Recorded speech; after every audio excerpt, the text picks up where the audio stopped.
इससे पहले कि हम रिसोर्स चैप्टर को स्टार्ट करें, यहाँ पे एक छोटा सा स्टोरी है, इसको हम पढ़ते हैं। इसमें 3 कैरेक्टर हैं, मोना, राजू और उनकी माँ। तो मोना और राजू घर को साफ करने में अपनी अम्मा की मदद कर रहे थे। अम्मा अपने बच्चों से कहती है कि घर में इन सारी चीज़ों को देखो, कपड़े, बेड, किताबें, यूटेंसिल्स, अनाज, कंघी और ये जो हनी का बोतल है, इसमें से हर एक चीज़ का अपना एक यूज है, अपना एक यूटिलिटी है। इसी वजह से ये काफ़ी ज़्यादा इम्पॉर्टेंट है और इन्हें हम रिसोर्स कहते हैं। तो बच्चा अपनी माँ से सवाल पूछता है कि रिसोर्स क्या होता है। तो कोई भी एक चीज़ जो कि एक इंसान की ज़रूरत को, डिमांड को, नीड को पूरा कर सकता है, उसको हम लोग रिसोर्स कहते हैं। अपने आसपास देखिए, आप ऑब्जर्व करेंगे कि हमारे आसपास अलग अलग टाइप के रिसोर्स हैं। जब हमें प्यास लगती है तो हम पानी पीते हैं, वो भी पानी भी एक रिसोर्स है। हम अपने घर में इलेक्ट्रिसिटी के माध्यम से अलग अलग इलेक्ट्रिक इक्विपमेंट्स को चलाते हैं, जैसे फैन, टेलीविज़न, फ्रिज, रेफ्रिजरेटर। तो वो इलेक्ट्रिसिटी भी रिसोर्स है।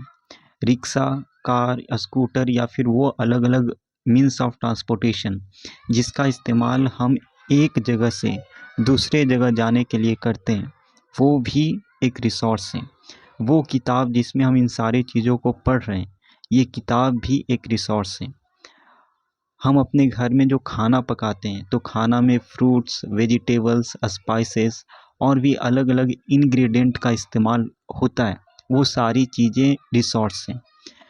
तो water, electricity, car, scooter, vegetable, किताबें, इन सभी चीज़ों में एक चीज़ जो कि कॉमन है, वो ये कि इसका इस्तेमाल हम लोग करते हैं और इसकी एक यूटिलिटी है, एक यूज है। कोई भी एक चीज़ जिसकी यूटिलिटी है, जिसका यूज है, उसको हम रिसोर्स कहते हैं। तो कोई भी चीज़ एक रिसोर्स कब बनता है? कोई भी चीज़ उस वक्त रिसोर्स बनता है जब उसकी एक वैल्यू हो, जब उसका यूज किया जाए, जब उसको एक इंसान यूटिलाइज करे, अपनी ज़रूरत को पूरा करने के लिए इस्तेमाल करें, तो उसको हम लोग रिसोर्स कहते हैं। जितने भी रिसोर्स हम अपने आसपास देखते हैं, उसकी कुछ ना कुछ वैल्यू है, कुछ ना कुछ कीमत है। तो वैल्यू का मतलब होता है वर्थ, यानी कि कीमत। अब कुछ रिसोर्सेस ऐसे हैं जिसकी इकोनॉमिक वैल्यू है। इकोनॉमिक वैल्यू कहने का मतलब, उसको अगर हम बेचते हैं या उसको खरीदते हैं तो इसके लिए हमें पैसे की ज़रूरत पड़ती है, उससे मनी या कैपिटल प्रोड्यूस होता है, तो हम कहेंगे वो इकोनॉमिक, उस रिसोर्स की इकोनॉमिक वैल्यू है। वहीं कुछ रिसोर्स है जिसकी इकोनॉमिक वैल्यू नहीं है, जैसे कि अगर हम बात करते हैं मेटल्स की, तो मेटल्स की इकोनॉमिक वैल्यू है। आयरन को, स्टील को खरीदते हैं या फिर बेचते हैं, तो उस दौरान मनी कहीं ना कहीं इन्वॉल्व होता है, उसे बनाने में या फिर उसे बेचने में। वहीं नेचर की बात करें, प्रकृति की बात करें, या फिर एक काफ़ी ब्यूटीफुल लैंडस्केप की, तो उसकी कोई भी इकोनॉमिक वैल्यू नहीं है। क्यों? क्योंकि उसे पैसों से तौला नहीं जा सकता। एक फ्रेश इन्वायरमेंट, फ्रेश एयर या फिर शुद्ध पेयजल, फ्रेश वाटर, इस सब की इकोनॉमिक वैल्यू नहीं है। इसकी अपनी एक यूटिलिटी है, इम्पोर्टेंस है, वो कहीं ना कहीं ह्यूमन नीड्स को पूरा करता है। तो ये सारी चीज़ें रिसोर्स हैं। कुछ रिसोर्स ऐसा है जिसकी आज इकोनॉमिक वैल्यू नहीं है, लेकिन वो टाइम के साथ इकोनॉमिकली वैल्यूएबल हो सकता है। जैसे एक घर में अगर किसी इंसान को किसी भी प्रकार की बीमारी होती है, तो उसके माता पिता या फिर उस घर में जो भी बड़े बुजुर्ग हैं, वो कहते हैं कि ये नुस्खा अपनाओ तो तुम ठीक हो जाओगे, तो होम रेमेडीज़ अपनाओ तो तुम इस डिजीज़ से जल्दी ही छुटकारा पालोगे।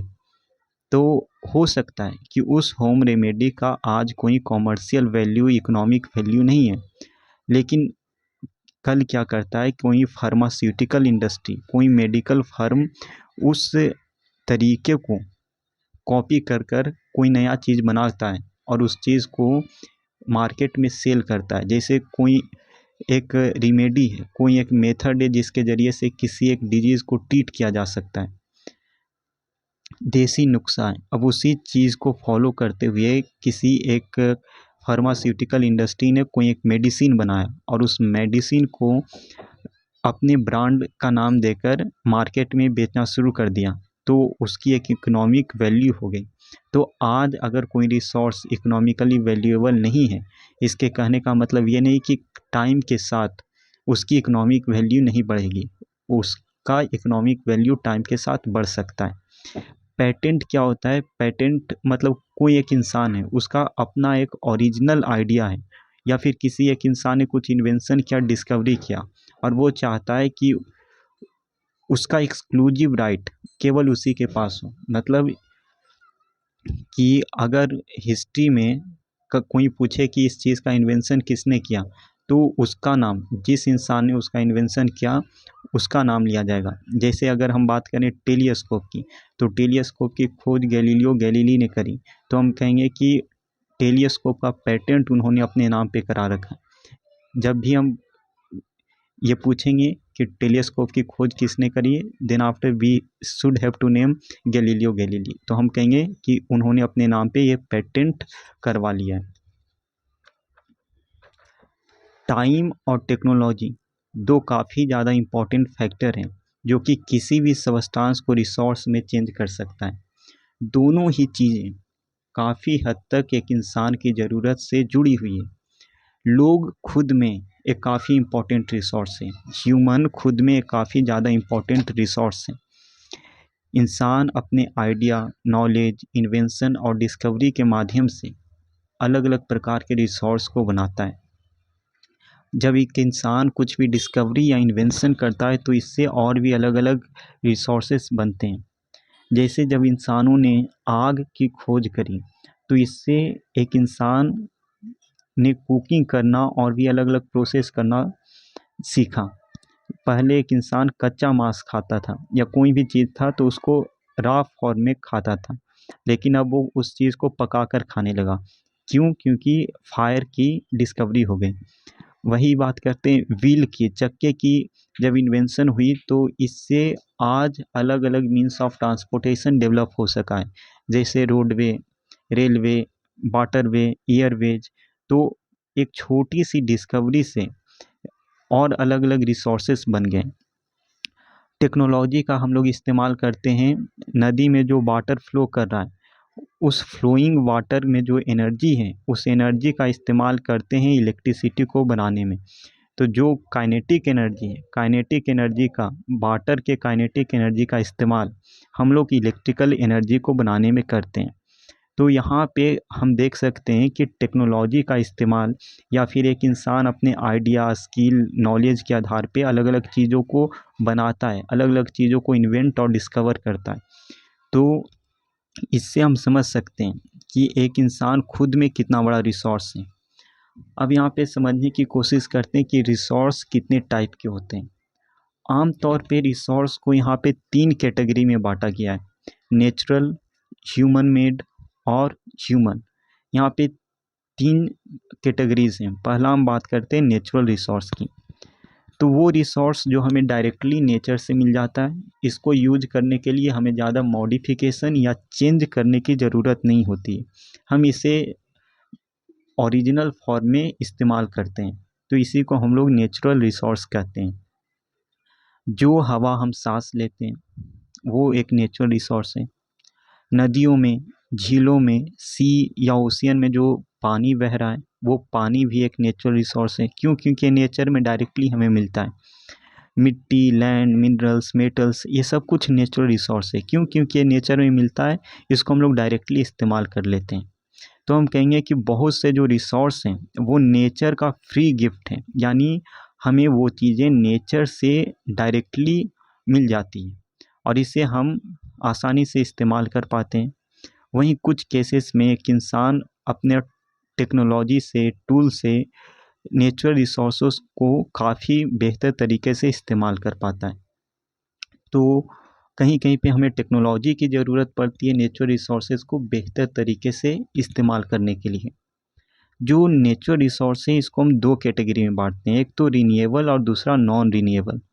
रिन्यूएबल रिसोर्सेज ऐसे रिसोर्सेज हैं जो कि काफ़ी कम टाइम में रिन्यू हो जाते हैं, रिप्लेनिश हो जाते हैं, फिजिकल, केमिकल, बायोलॉजिकल फैक्टर के द्वारा। कुछ रिसोर्सेस अनलिमिटेड हैं, मतलब वो कभी ख़त्म नहीं हो सकते। ह्यूमन कितना भी कुछ कर ले, ह्यूमन एक्टिविटीज़ कितना भी हो जाए, उस पे उसकी वजह से इस प्रकार के रिन्यूएबल रिसोर्सेज पे कोई असर नहीं पड़ेगा। जैसे सोलर एनर्जी, विंड एनर्जी, जब तक सूर्य है तब तक सोलर एनर्जी मिलता रहेगा। लेकिन कुछ रिन्यूएबल रिसोर्सेज ऐसे हैं जैसे कि पानी, सॉइल, फॉरेस्ट, इसकी जो क्वालिटी है वो घट सकती है, ख़राब हो सकती है अगर हम इसका इस्तेमाल सही तरीके से ना करें, जुडिशियस सस्टेनेबल तरीके से ना करें, और अगर हम अपनी एक्टिविटीज़ से इसकी क्वालिटी को इतना ज़्यादा डिग्रेड कर दें कि ये अपनी क्वालिटी को फिर से बेहतर ना कर पाए, तो उस सिचुएशन में हम इस प्रकार के रिन्यूएबल रिसोर्सेज को काफ़ी ज़्यादा डैमेज पहुंचा चुके होंगे, जो कि हमें आज बहुत से देशों में देखने को भी मिलता है कि पानी की कमी वहाँ देखने को मिल रही है। लोग प्यासे हैं, भूखे मर रहे हैं, कहीं पे सॉइल डिग्रेडेशन हो रहा है, सॉइल इरोजन हो रहा है, डिफॉरेस्टेशन की वजह से बहुत बड़े स्केल पे जंगलों की कटाई हो रही है। तो हालांकि ये सब कुछ रिन्यूएबल रिसोर्सेज हैं, लेकिन हम केयरलेसली इसका इस्तेमाल करें तो इसकी वजह से क्या हो सकता है कि इसकी शॉर्टेज हो सकती है, डिग्रेड कर सकता है। इसलिए ये ज़रूरी है कि हम रिन्यूएबल रिसोर्सेज को भी काफ़ी बेहतर तरीके से इस्तेमाल करें। नॉन रिन्यूएबल रिसोर्सेज का स्टॉक काफ़ी ज़्यादा लिमिटेड है, और एक बार यह स्टॉक ख़त्म हो गया तो इसे फिर से बनने में हज़ारों सालों का, मिलियन ऑफ ईयर्स का वक्त लग सकता है, जो कि एक इंसान के लाइफ स्पैन से कहीं ज़्यादा है। इसी वजह से इन रिसोर्सेज को हम लोग नॉन रिन्यूएबल रिसोर्स कहते हैं, जैसे कि कोयला, पेट्रोलियम, नेचुरल गैस, ये सब कुछ नॉन रिन्यूएबल रिसोर्सेज हैं। क्यों? क्योंकि इसका स्टॉक, इसकी क्वांटिटी अर्थ के क्रस्ट में काफ़ी ज़्यादा लिमिटेड है, और एक वक्त में अगर इसका स्टॉक ख़त्म हो जाता है तो इसे फिर से बनने में मिलियन ऑफ ईयर का टाइम लग जाता है। नेचुरल रिसोर्स का जो भी डिस्ट्रीब्यूशन है वो बहुत सारे फिजिकल फैक्टर के ऊपर डिपेंड करता है, जैसे एक एरिया का ज़मीन कैसा है, क्लाइमेट कैसा है, टेम्परेचर कैसा है, एल्टीट्यूड कैसा है, हाइट कैसा है, वहाँ पे किस प्रकार के रॉक्स हैं, आइग्नियस रॉक है, सेडिमेंट्री रॉक है, मेटामॉर्फिक रॉक है, वो सारी चीज़ें एक नेचुरल रिसोर्स के डिस्ट्रीब्यूशन को प्रभावित करता है। इसी वजह से अर्थ के ऊपर रिसोर्स का डिस्ट्रीब्यूशन काफ़ी ज़्यादा अनइक्वल और अनइवन है। जैसे इंडिया में अगर हम बात करें तो पेनिनसुलर प्लेट्यू रीजन में काफ़ी मिनरल रिजर्व हमें देखने को मिलता है, आयरन का, कोर का, मैंगनीज का, कॉपर का। लेकिन अगर हम बात करें ग्रेट इंडियन प्लेन या नॉर्दर्न प्लेन की, तो वहाँ पे मिनरल डिपॉजिट्स उतने नहीं हैं। वहाँ पे मिनरल डिपॉजिट्स ना होने के पीछे सबसे बड़ी वजह है कि ये जो लैंड है वो रिसेंटली ही बना है। वहीं प्लेट्यू जो है वो काफ़ी पुराना है, ये दुनिया का one of the oldest land mass में से एक है। तो यही एक सबसे बड़ा रीज़न है कि रिसोर्स का डिस्ट्रीब्यूशन एक जैसा नहीं है। Second, human made resource. कभी कभी नेचुरल सबस्टांस तभी रिसोर्स बनता है जब उसका ओरिजिनल फॉर्म चेंज हो जाए। जैसे अर्थ के क्रस्ट में आयरन ओर है तो वो रिसोर्स नहीं है, लेकिन एक इंसान आयरन ओर को अर्थ के क्रस्ट से निकालता है और उससे अलग अलग प्रोडक्ट्स बनाता है, आयरन बनाता है, स्टील बनाता है, स्टेनलेस स्टील बनाता है, और आयरन का इस्तेमाल अलग अलग जगहों पे कर रहा है, बिल्डिंग बनाने में, ब्रिज बनाने में, मशीनरी बनाने में, व्हीकल्स बनाने में। तो यहाँ पे हम देख सकते हैं कि आयरन और रिसोर्स नहीं है, लेकिन जब एक इंसान अपने आइडिया, टेक्नोलॉजी, स्किल का इस्तेमाल कर कर उससे अलग अलग प्रोडक्ट्स बनाए तो उसको हम लोग कहेंगे ह्यूमन मेड रिसोर्स। जैसे यहाँ पे ये सारी चीज़ें ह्यूमन मेड रिसोर्स हैं, टेक्नोलॉजी खुद में एक ह्यूमन मेड रिसोर्स है।